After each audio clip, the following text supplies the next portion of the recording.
अहंकार कैसे आपके जीवन को धीरे धीरे नष्ट करता है। भगवान श्री कृष्ण का गहरा संदेश। क्या आपने कभी सोचा है कि एक ऐसा व्यक्ति जिसके पास अपार धन, सम्मान, शक्ति और बुद्धि थी, आखिर वह भी क्यों हार गया? क्यों इतिहास में ऐसे अनेक राजा, योद्धा और विद्वान हुए जिनके पास सब कुछ था, फिर भी उनका अंत दुखद हुआ? इसका उत्तर भगवान श्री कृष्ण भगवद गीता में एक शब्द में देते हैं, अहंकार। अहंकार कोई साधारण दोष नहीं है। ये ऐसा अदृश्य विष है जो धीरे धीरे मनुष्य के भीतर फैलता है। शुरुआत में व्यक्ति को इसका पता भी नहीं चलता। उसे लगता है कि वह सही है, वह योग्य है, वह सबसे श्रेष्ठ है। लेकिन यही भावना धीरे धीरे उसके विवेक को ढक लेती है। फिर वही व्यक्ति दूसरों की सलाह को ठुकराने लगता है, अपनी गलतियां स्वीकार नहीं करता और अंत में अपने ही कर्मों के कारण दुखी हो जाता है। भगवान श्री कृष्ण ने अर्जुन को केवल युद्ध जीतने की शिक्षा नहीं दी थी।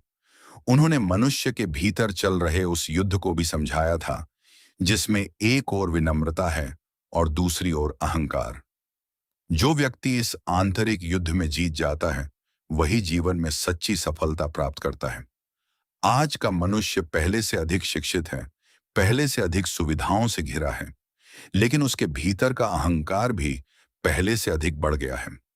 सोशल मीडिया पर थोड़ी सी प्रसिद्धि मिल जाए, व्यवसाय में थोड़ी सफलता मिल जाए या लोग थोड़ी प्रशंसा कर दें, तो मन में यह भावना आने लगती है कि अब मुझे किसी की आवश्यकता नहीं।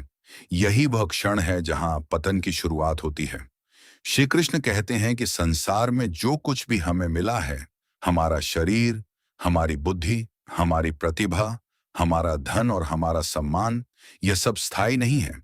यह ईश्वर का दिया हुआ है। लेकिन जब मनुष्य इन सब को अपना समझकर उन पर गर्व करने लगता है, तब वह अपने वास्तविक स्वरूप को भूल जाता है। सोचिए, जब कोई वृक्ष फलों से भर जाता है तो वह झुक जाता है, लेकिन सूखा वृक्ष अकड़ कर खड़ा रहता है। प्रकृति भी हमें यही सिखाती है कि महानता का पहला चिन्ह विनम्रता है, अहंकार नहीं।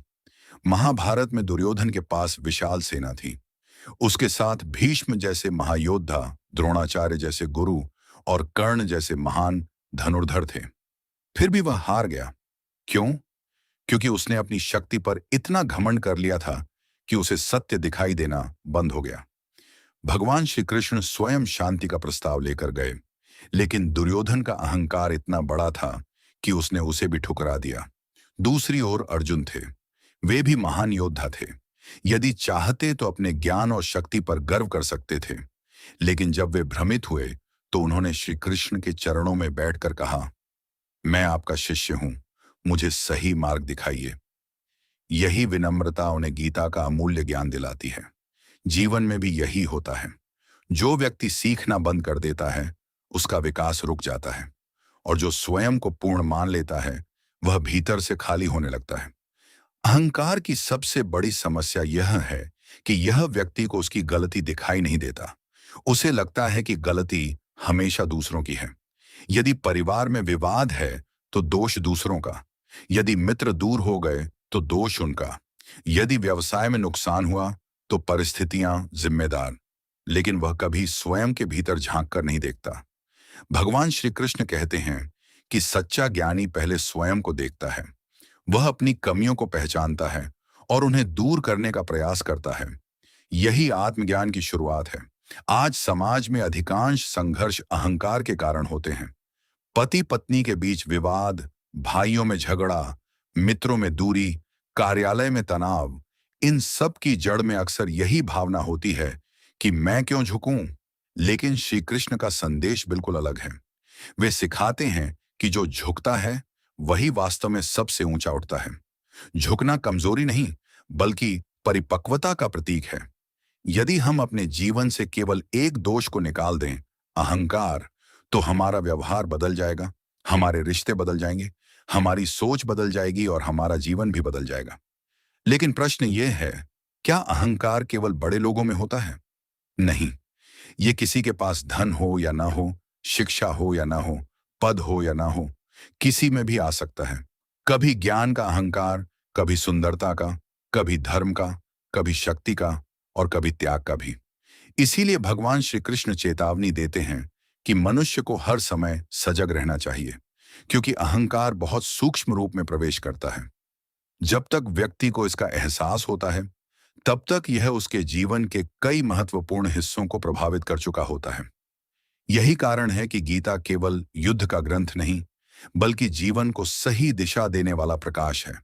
और इस प्रकाश का पहला संदेश है, अहंकार छोड़ो, आत्मज्ञान अपनाओ। अहंकार जन्म कैसे लेता है और कैसे मनुष्य के जीवन को भीतर से खोखला कर देता है। भगवान श्री कृष्ण के अनुसार अहंकार मनुष्य का सबसे बड़ा शत्रु है। लेकिन अब सबसे महत्वपूर्ण प्रश्न यह है कि अहंकार पैदा कैसे होता है।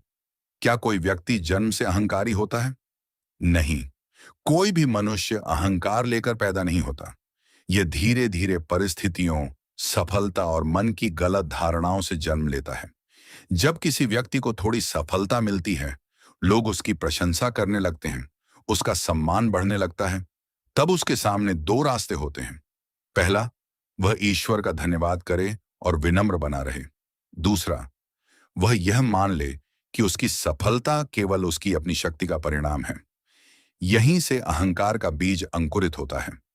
भगवान श्री कृष्ण कहते हैं कि संसार में जो कुछ भी हमें मिला है, वह केवल हमारे प्रयास का परिणाम नहीं है। यदि ईश्वर ने हमें स्वस्थ शरीर, बुद्धि, अवसर और सही समय न दिया होता, तो केवल प्रयास भी पर्याप्त नहीं होता। इसलिए सफलता पर घमंड करना अज्ञान का लक्षण है। अहंकार कभी एक दिन में नहीं बढ़ता। यह एक छोटी सी भावना से शुरू होता है, मैं दूसरों से बेहतर हूं। फिर यह बढ़कर बन जाता है, मेरे जैसा कोई नहीं। और अंत में यही भावना मनुष्य को सत्य से दूर कर देती है। अहंकार के छिपे हुए रूप बहुत से लोग सोचते हैं कि वे अहंकारी नहीं हैं, जबकि अहंकार कई रूपों में छिपा होता है। कभी व्यक्ति को अपने ज्ञान का अहंकार होता है। उसे लगता है कि उसे अधिक कोई नहीं जानता। वह दूसरों की बात सुनना बंद कर देता है। कभी धन का अहंकार होता है। वह गरीबों को तुच्छ समझने लगता है। कभी सुंदरता का अहंकार होता है। व्यक्ति बाहरी रूप पर इतना गर्व करने लगता है कि चरित्र का महत्व भूल जाता है। कभी धर्म का भी अहंकार हो जाता है। व्यक्ति सोचने लगता है कि केवल वही सही है और बाकी सब गलत हैं। और सबसे खतरनाक होता है अच्छे कर्मों का अहंकार। जब व्यक्ति यह सोचने लगे कि मैं सबसे बड़ा दानी हूं, मैं सबसे बड़ा भक्त हूं, तब उसका पुण्य भी अहंकार में बदल सकता है। अहंकार बुद्धि पर पर्दा डाल देता है। भगवान श्री कृष्ण बताते हैं कि जब अहंकार बढ़ता है, तब विवेक कम होने लगता है। व्यक्ति सही और गलत का निर्णय करने में कमजोर हो जाता है। उसे सलाह अच्छी नहीं लगती, उसे आलोचना अपमान लगती है, उसे अपनी गलती दिखाई नहीं देती। धीरे धीरे वह ऐसे निर्णय लेने लगता है जो उसके अपने जीवन को नुकसान पहुंचाते हैं। महाभारत से शिक्षा दुर्योधन को कई बार समझाया गया। भीष्म ने समझाया, विदुर ने समझाया, स्वयं श्री कृष्ण ने समझाया। लेकिन अहंकार ने उसकी बुद्धि पर ऐसा पर्दा डाल दिया था कि वह सत्य स्वीकार ही नहीं कर सका। यही अहंकार की सबसे बड़ी शक्ति है। ये मनुष्य को गलत रास्ते पर चलाते हुए भी विश्वास दिलाता है कि वह सही है। अहंकार और रिश्ते, हर रिश्ता सम्मान और प्रेम पर टिका होता है। लेकिन जहां अहंकार प्रवेश करता है, वहां संवाद समाप्त होने लगता है। पति पत्नी में विवाद बढ़ते हैं, भाई भाई अलग हो जाते हैं, मित्र दूर हो जाते हैं, क्योंकि दोनों में से कोई भी झुकना नहीं चाहता। श्री कृष्ण सिखाते हैं कि जो व्यक्ति प्रेम को अहंकार से ऊपर रखता है, वही रिश्तों को बचा सकता है। सफलता के बाद सबसे बड़ी परीक्षा असफलता के समय विनम्र रहना आसान है, लेकिन सफलता के बाद विनम्र बने रहना ही सच्ची महानता है। यही कारण है कि इतिहास महान लोगों को उनकी उपलब्धियों से नहीं, बल्कि उनकी विनम्रता से याद रखता है। जिस प्रकार फलों से लदा हुआ वृक्ष झुक जाता है, उसी प्रकार सच्चा ज्ञानी भी सफलता मिलने पर और अधिक विनम्र हो जाता है। लेकिन जो व्यक्ति सफलता के साथ अहंकारी बन जाता है, उसका पतन शुरू हो जाता है, चाहे उसे इसका एहसास अभी ना हो। अपने भीतर झांकिए, आज स्वयं से एक प्रश्न पूछिए, क्या मुझे अपनी आलोचना सुनना अच्छा लगता है? क्या मैं अपनी गलती स्वीकार कर सकता हूं? क्या मुझे दूसरों की सफलता देखकर खुशी होती है? क्या मैं हर सफलता के लिए ईश्वर का धन्यवाद करता हूं? यदि इन प्रश्नों का उत्तर नहीं है, तो समझिए कि अहंकार धीरे धीरे आपके भीतर स्थान बना रहा है। भगवान श्री कृष्ण का संदेश सरल है। जो स्वयं को सबसे बड़ा मानता है वह अंततः सबसे बड़ा नुकसान उठाता है, लेकिन जो स्वयं को ईश्वर का सेवक और जीवन का विद्यार्थी मानता है वही निरंतर आगे बढ़ता है। यही गीता का अमर संदेश है। अहंकार कैसे आपके परिवार, सफलता, मानसिक शांति और आध्यात्मिक जीवन को नष्ट करता है। भगवान श्री कृष्ण कहते हैं कि इस संसार में सबसे बड़ी विजय किसी दूसरे पर नहीं, बल्कि अपने मन पर विजय प्राप्त करना है। जो व्यक्ति अपने मन के विकारों पर नियंत्रण कर लेता है वही वास्तव में विजेता है। लेकिन यदि मन पर अहंकार का अधिकार हो जाए तो वही मनुष्य अपने जीवन का सबसे बड़ा शत्रु बन जाता है। अहंकार कभी भी केवल एक क्षेत्र को प्रभावित नहीं करता, यह धीरे धीरे जीवन के हर हिस्से में फैलता है। पहले यह विचारों को बदलता है, फिर व्यवहार को, फिर रिश्तों को और अंत में पूरे जीवन की दिशा बदल देता है। एक, अहंकार परिवार को तोड़ देता है। भगवान श्री कृष्ण का संदेश है कि जहां प्रेम है वहां त्याग है, और जहां अहंकार है वहां केवल मैं है। आज अनेक परिवार केवल इसलिए टूट जाते हैं क्योंकि कोई भी झुकना नहीं चाहता। पति सोचता है कि मैं क्यों माफी मांगूं, पत्नी सोचती है कि पहले वही झुके, भाई भाई वर्षों तक बात नहीं करते, केवल इसलिए कि किसी ने अपने अहंकार को प्रेम से बड़ा मान लिया। याद रखिए, रिश्ते जीतने से नहीं, निभाने से चलते हैं। दो, अहंकार सच्चे मित्रों को दूर कर देता है। जो मित्र आपकी गलती बताते हैं वही आपके सच्चे शुभ चिंतक होते हैं, लेकिन अहंकारी व्यक्ति सलाह को अपमान समझ लेता है।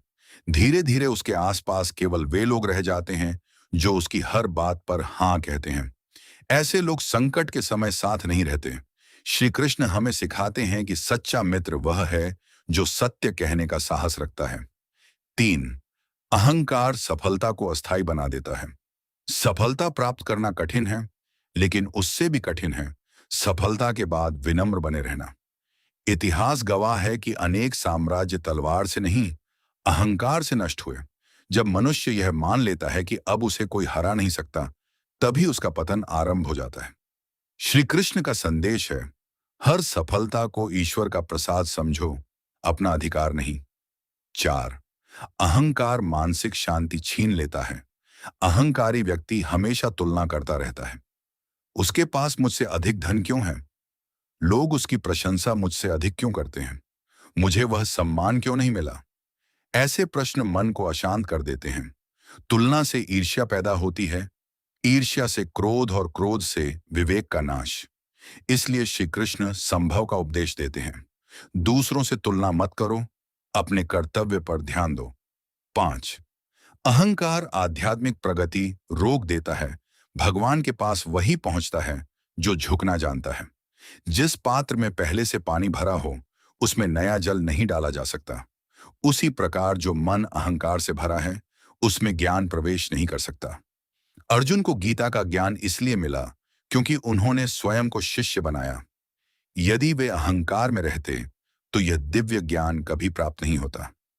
रावण से मिलने वाली शिक्षा, रावण महान विद्वान था, उसने वेदों का अध्ययन किया था, वह शिव भक्त भी था, लेकिन उसका अहंकार इतना बढ़ गया कि उसने धर्म और अधर्म का अंतर ही भूल गया। उसका ज्ञान उसे बचा नहीं सका, क्योंकि ज्ञान से पहले विनम्रता आवश्यक है। यही कारण है कि इतिहास रावण की विद्वता से अधिक उसके अहंकार को याद रखता है। स्वयं को परखने का समय आज कुछ क्षण अपने लिए निकालिए और ईमानदारी से सोचिए, क्या मैं अपनी गलती स्वीकार कर लेता हूं? क्या मैं किसी से क्षमा मांगने में संकोच करता हूं? क्या मुझे दूसरों की उपलब्धि देखकर खुशी होती है? क्या मैं अपनी सफलता का श्रेय केवल स्वयं को देता हूं? यदि इन प्रश्नों के उत्तर आपको असहज करते हैं तो यह आत्मचिंतन की शुरुआत है। यही गीता का मार्ग है। श्री कृष्ण का समाधान, भगवान श्री कृष्ण कहते हैं, अपने कर्म करते रहो लेकिन उनका अहंकार मत करो। सफलता मिले तो कृतज्ञ बनो, असफलता मिले तो उससे सीखो। हर व्यक्ति में ईश्वर का अंश देखो और कभी यह मत सोचो कि तुम सबसे बड़े हो। जिस दिन मनुष्य मैं से, हम और हम से वह ईश्वर की ओर बढ़ता है, उसी दिन उसका जीवन बदलने लगता है। याद रखिए, समुद्र इसलिए महान है क्योंकि वह सभी नदियों का जल अपने भीतर समा लेता है। वह ऊंचा नहीं, बल्कि सबसे नीचे रहकर भी सबसे विशाल बनता है। उसी प्रकार जो व्यक्ति विनम्र होता है, वही सबसे महान बनता है। अहंकार कुछ समय के लिए आपको ऊंचा दिखा सकता है, लेकिन विनम्रता आपको जीवन भर सम्मान दिलाती है। भगवान श्री कृष्ण का संदेश स्पष्ट है। अहंकार मनुष्य को संसार में बड़ा दिखा सकता है, लेकिन केवल विनम्रता ही उसे ईश्वर के निकट ले जाती है।